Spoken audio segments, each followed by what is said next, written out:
You're watching WYES, Channel 12 in New Orleans. Funding for the production of Legends is provided in part by the Friends of LPB.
We don't really know what the nature of reality is. We only think we know. It's a mystery. I know that, and I'm not going to solve it.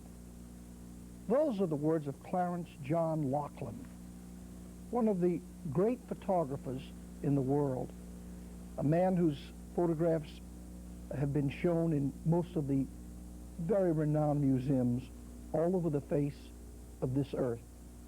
He was born in 1905 in Lake Charles, Louisiana, and at that point, welcome to Louisiana Legends, John. I'm very glad to be here. John, you went from Lake Charles as a very small child to New Iberia, Louisiana. No, I went from Lake Charles back home because my mother and father were just on a visit to Lake Charles. I see. So we went back home to the plantation where, outside of New Iberia, where we lived. And then 5 years old, well, slightly beyond that, we came to New Orleans. One of your dear friends in New Iberia was Weeks Hall. What are some impressions of Weeks Hall, who is a legend? Well, he was a legend almost in his own time. Yes. He was in the First World War. His family had owned this house for quite a long time. And it was not really a plantation house. It was really a townhouse. But most people assumed that it was a plantation. And they had very beautiful grounds around it. But during the time when Weeks was in the Army in World War I, it ran into trouble. The family ran into trouble, economic trouble. And when the Weeks stayed behind in Paris after the war and started painting, and became an extremely good painter, and eventually went back home, only to find, however, that the house was almost in ruins. He then dedicated himself to restoring this house, this beautiful house, and the gardens around it. The shadows on the Teche. Yes, exactly. And behind the house and its gardens ran Bayou State, which winds all through that country. John, you moved to New Orleans then at the age of 5, is that correct? Yes. Spent your childhood there. And then at some point I read in some of the research on you, you considered becoming a priest. Well, my mother wanted me to. But by that time I was getting to be, I'd gone to a Roman Catholic grammar school called St. Henry's, which was just a short distance away. And also I had discovered that there was a library not far away, about 2.5 blocks away. In those days, the Creole families never allowed the children to go out by themselves. So when I first went to the library, I don't know really why, for some reason, I wanted to go to that library. And I don't know exactly why. I still haven't been able to figure it out. But my father took me. I can even remember the first book I read in that library, The Arabian Nights. And in time, I must have read every fairy tale in that library. And I think that is really the thing that triggered off the growth of my imagination. Would you have been a good priest? You're a mystic. Perhaps. You know, I'm really... there were some very remarkable people who were produced by the Catholic Church. St. Francis of Assisi was really one of the very most, because he had a real, genuine love for nature, which our society in many cases doesn't. But you worked in a bank. Oh yes. So did T.S. Eliot. Yeah, I worked in the old Marine Bank, which has gone under long since. I worked in the Marine Bank. I worked in the. And did you work there and dream? Yes, I was reading. Those days, I was reading 4 and 5, 6 books a week. And I have a description of those days in the new book I've done, which is not yet published. It's called Disappearing New Orleans, an essay in the poetry of remembrance. It's a beautiful title. Yeah. It's like your pictures. Yeah. Beautiful. And I think it's because I was able, and certainly the book I've done on the Louisiana plantations has, for that reason, I think, been quite successful. I was able to take architectural and historical data and combine them and display them in terms of a special kind of imagination. And this is what has made the book, the plantation book, a success. It's known as 18th reprinting. It's 18th. Let's see, the title of that is Ghost Along the Mississippi. Ghost Along the Mississippi. Yeah. John, what is your first memory of a camera? When did this Somebody object... gave me Yeah. Somebody gave me a box camera, and after I had it for a month, this was for a birthday present. And after I had it for a month, I decided I was going to take it seriously. But I had of course, no knowledge, and I didn't have a dark room. I can remember that I finally made a kind of a dark room in an old shed behind the house we were living in on General Pershing Street, which when we first moved into it was called Berlin. The name of the street was changed in World War I into General Pershing. Anyway. From Berlin to Pershing. Yeah, General That was Pershing. A patriotic change, to say the least. Yes, certainly was. And I started a darkroom in an old shed behind the house with a tar paper roof. And of course, it was so hot in there you couldn't work there in the summertime, only in the winter. And I made my own enlarger from an article in Popular Science magazine, wooden box with an automobile headlight reflector and some tin foil, and the camera was strapped to the box to give you to project the image. Your Louisiana has been described, the Louisiana that your pictures reflect and capture, it's been described as private and mysterious. Are those valid observations about your work? I think that any man who is a good writer, or a good painter, or a good poet, must eventually find his own private vision, because his mind is not working exactly like the average person, and therefore it, in a sense, must be private. But if he has sufficient talent, this private vision can be conveyed to other people. What is mysterious about this state in which we dwell? Where do you find mystery in it? Well, first of all, in these strange houses, the decayed, the houses which are falling to pieces. I started photographing the plantations, and I started photography in 1935. By 1939, I had already begun to photograph the plantations. And many of the houses then were in ruins, and some of them were falling apart, and they were never restored. Like Lindman Plantation, like Uncle Sam Plantation, which went into the river. It was the most complete plantation group in Louisiana at the time. But the levee had to be set back, so the house went into the river. Those houses, to the layman, to the neophyte, those houses are themselves dreams. Yes, What did it do to those people to dwell in those dream worlds? Well, first of all, you know, the Louisiana plantation culture of the 19th century was the last non-urban culture of the United States, the last culture which was not based upon cities.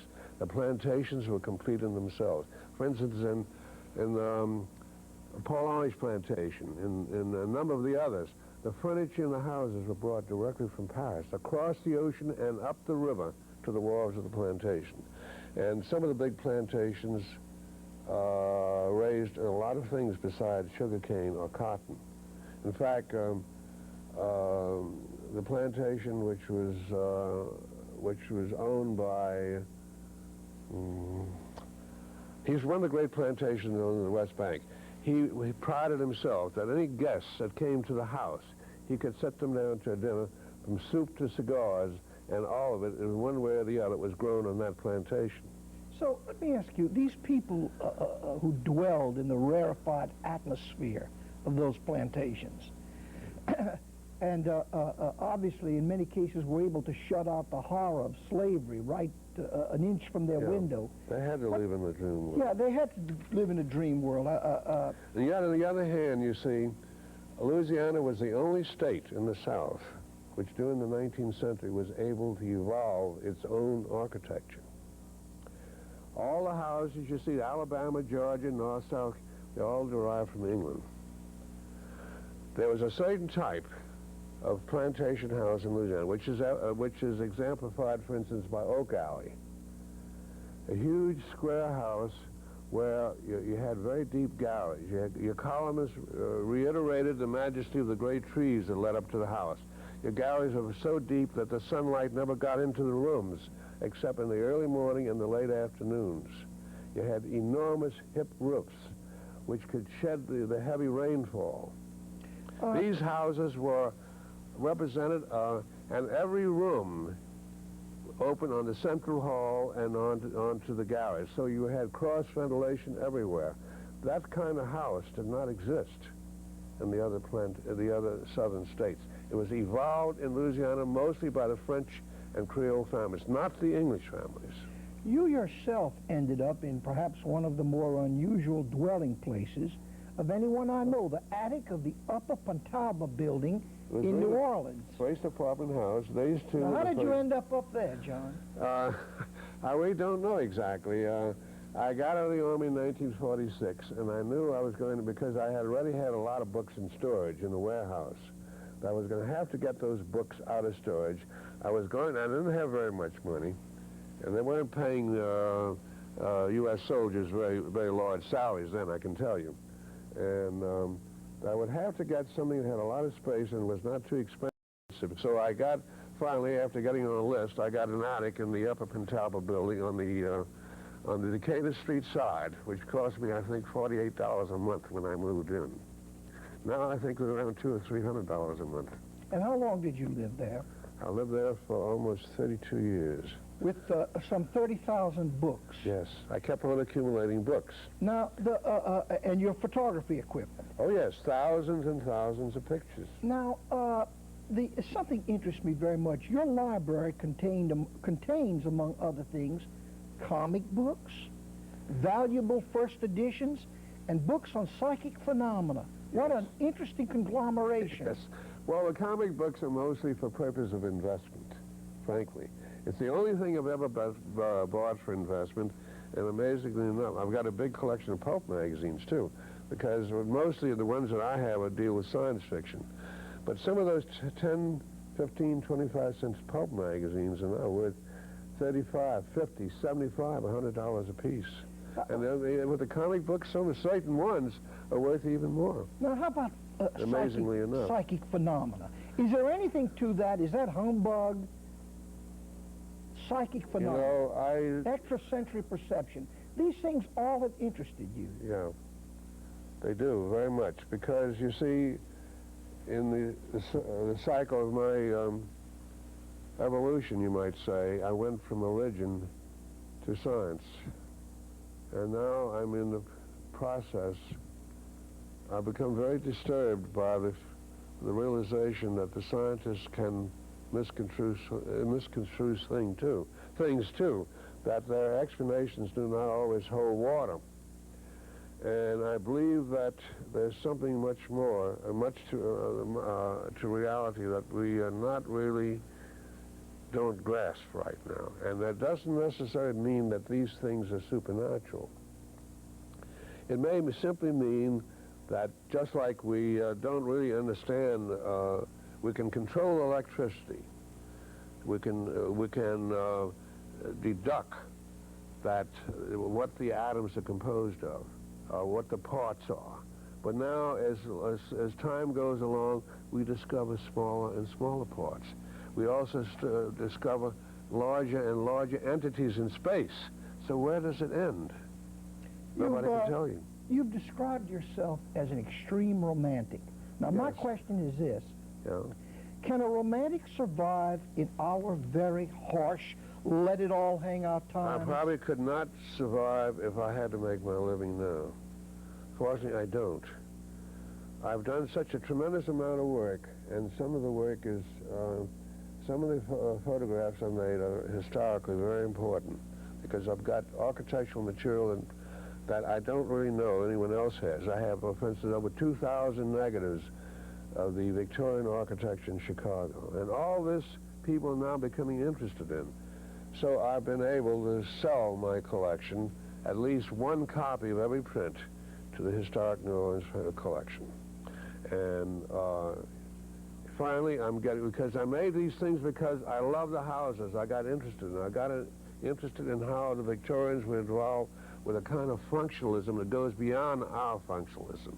So if I was living, I had to start working now in the field, and I worked for many years as an architectural photographer. I had to photograph new architecture to make a living. Meanwhile, I would always take a day off, or 2 days each week, to photograph the things I wanted. How does a romantic, a sensitive That's how I was creature, able to do it. but how does a romantic, a sensitive creature, how does he handle hurt? In other words, of all the creatures on God's earth, a sensitive man must be the most easily injured. For example, when you first started, I'm sure that people did not think your work was important. Oh, and, no. you, I'm sure, were turned down many times. As a matter of fact, I had photographer friends who often told me, why don't you be more practical? You can make a lot more money. You're only living as a poor man because you want to. I said, yes, because it gives me a chance to do some things for myself. And if I didn't do these things for myself, I wouldn't feel right. Did you ever lose I confidence? managed to make a living of a kind, and that satisfies me. Did you ever lose confidence in your talent or abilities at any point along the way? No. I knew I had, almost from the very beginning, I knew that I had, by the way I had developed, and the way the books I had read, and the things I started to understand, I knew that my imagination was working. And I knew that as long as my imagination could work, that I could produce significant work.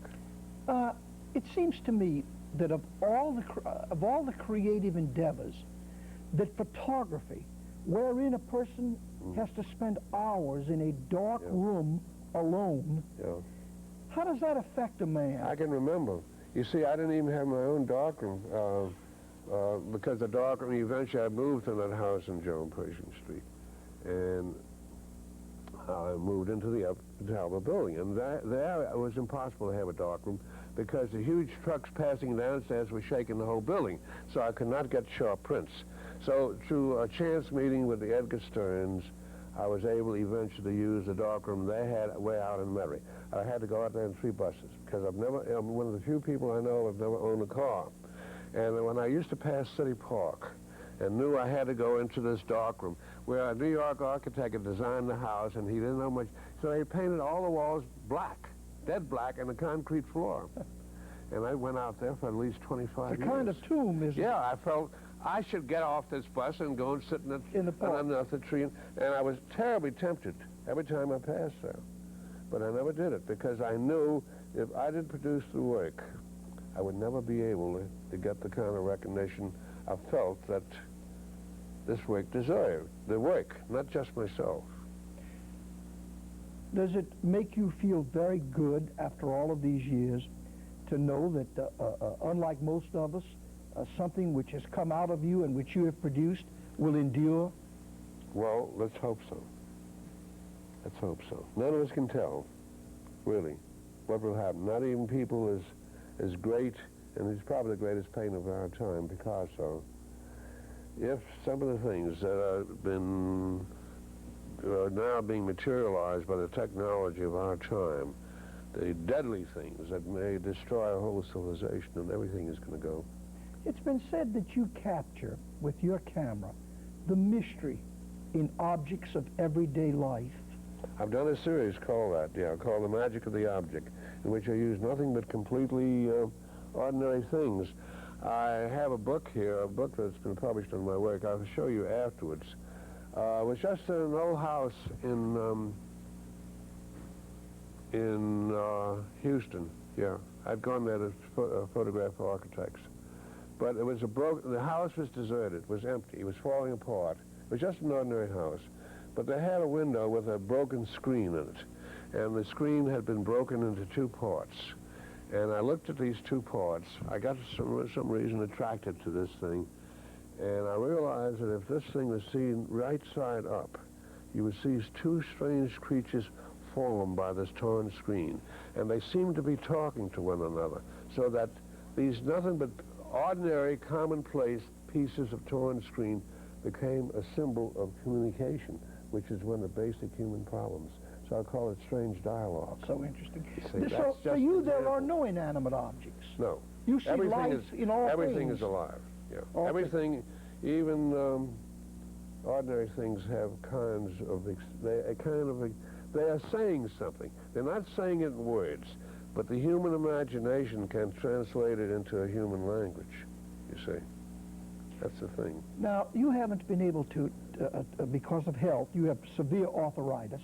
You haven't been able to take pictures, to do photography for some 7 or 8 years. I haven't given up hope completely. I'd like to go back to Paris and do some more. Paris is amazing. Do you miss the physical act, though, the pleasure, the sensual pleasure, I guess? To me, the real thrill is to finding these strange things. To realize that they are strange and that they are saying something and that they can be made human. This is the sense of adventure and discovery, which really makes a wonderful difference. If you're just doing something that you've got to do for money because somebody wants you to do it, it's not at all the same thing. It can't be the same thing. Do you find now you find inanimate objects a mystery and a romance, and with your genius you're able to capture that. Do you find the faces of people interesting? Oh, yeah. Also? Yeah, I've done a whole series of poetic interpretations of people, which I call the visual poems. Most of them are girls, but they always use against a special background. I never photograph heads sticking out of empty space, because to me that doesn't express enough.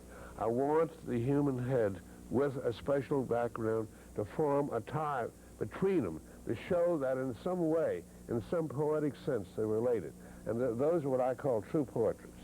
Now, you have 2 sons, neither of whom is engaged in photography. Most unfortunately. Yes. Does that distress you not to have been able to pass on that talent, It does, that genius? Because I think, for instance, of the sons of Everett Weston and how much work they have, you know, how much printing they have done with his negatives since he's gone. And there's a number of other photographers I know whose children carry on. But, you know, in the old days, jobs very often used to descend from the father to the son and then Yes. to the grandson. But now this is almost non-existent. Have you had any students who will know your technique, and they can't know your I've vision? never had the That's too time. personal. I've never had. The people who come write to me and say they would like to study under me, I don't have the facilities. Most of I've got my own darkroom now for the first time in my life, since 3 years since I moved into Gentilly. But so much space is taken up with the books and the magazines, and I got a big collection of phonograph records and so on, that I really don't have the facilities to teach anybody. They would have to stay there, you see. What is the greatest thrill in your career? What gave you the most feeling of satisfaction? Or maybe there wasn't one. Maybe it's been a whole lifetime. Some of it has come through photography, and some of it has come through writing. You see, the publishers now think that Ghost Alone in Mississippi, which has now sold over 100,000 copies, is selling because of the way it's written. It's not a straight architectural book at all. If the original publishers had had their way, it would have been. But at that time, Maxwell Perkins was working for Scribner's, Yes. and he was the person, he was the best editor there. He saw what I was driving at. After he died, and he died in the midst of the book going through the channels, but I had a letter from him saying that he wanted to tell me that he supported the way that I did that book. So I stopped the Scribners from changing the book into a straight architectural book. So he was yes. He was the greatest editor. He was Thomas Wolfe's editor, Maxwell Perkins. Right, and he did a great deal for Thomas Wolfe. Did you know Faulkner? No. You never met him? William Faulkner? No, and I wish I had met Thomas Wolfe, because I like to believe that I'm in the same tradition, because Wolfe is in the romantic tradition, which started with Melville, which went to Edgar Allan Poe and James Branch Cabell, and then Thomas Wolfe. Who do you... I like to think I'm in that tradition. Who do you enjoy today? Do you... any writers that you enjoy reading today? Oh, yeah. I read a great deal of fantasy, because now there's there's a tremendous upsurge of fantasy in world literature, not just in the United States, in England, France, Germany. Do you like Ray Bradbury? Oh, yeah, sure. I've got some first editions of Ray Bradbury. And I knew him. I met him in Los Angeles. And I met... there was a young man named who lived in Louisiana and died quite young. His name was Patrick O'Donnell. No, John.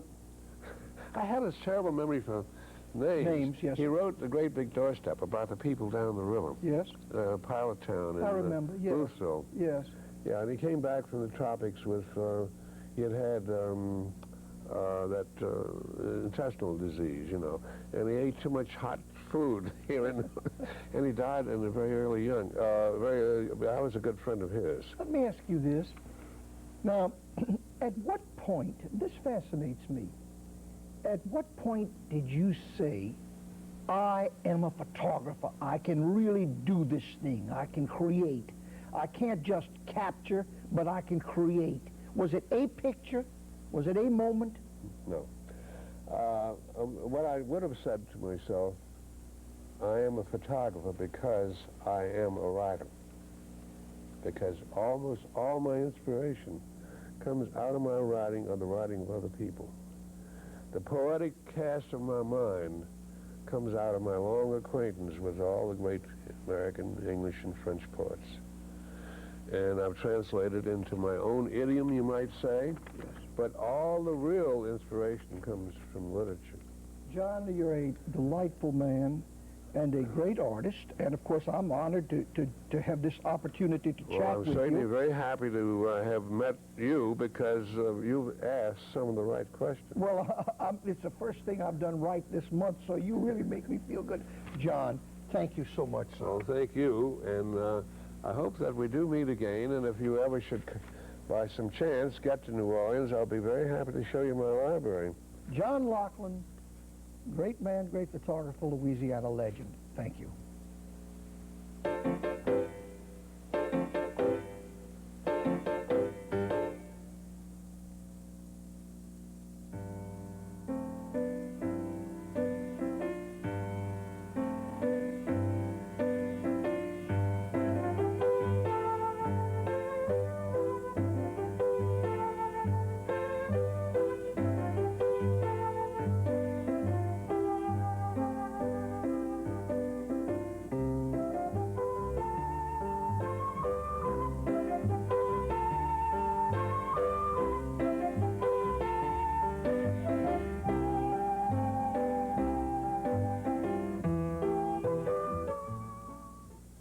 Funding for the production of Legends is provided in part by the Friends of LPB.